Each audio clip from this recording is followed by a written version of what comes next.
Yan. So nakarami tayo ng talong. Yan o.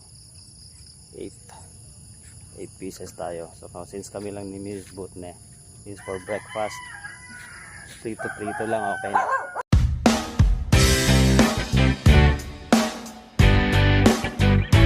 Right, so what is up mga kamano? Good morning.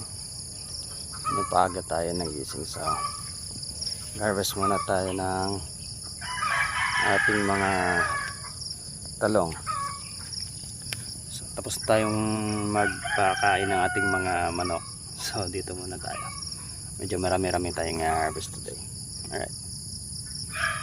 Yan o.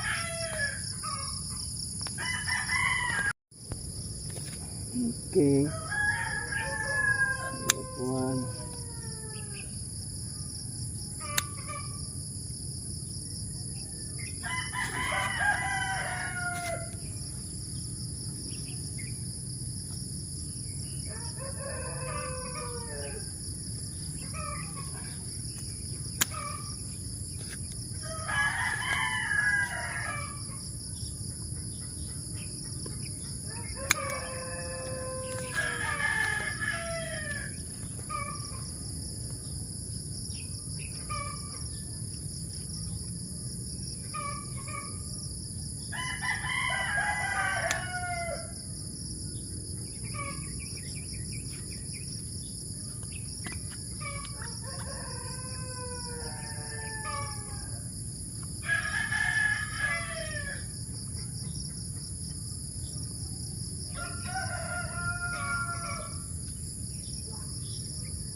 Oops.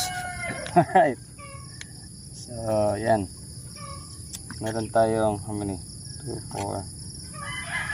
8 peraso. Solve na ang almusal for today. So, maswerte tayo sa ating mga talong. Dami siyang bunga. Ayan o. So, goods tayo for personal consumption. Naka 8 na tayo. Meron pang ibang mga kasunod. Marami-rami pa ito. Pero in 3 days meron ulit. In 2 or 3 days. Ayan. So ito muna for today. Breakfast namin. Ayan. So nakarami tayo ng talong. Ayan o.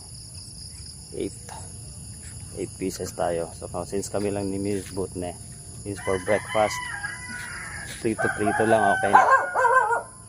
So yan lang muna mga kabis pang. Thank you for watching. Bye.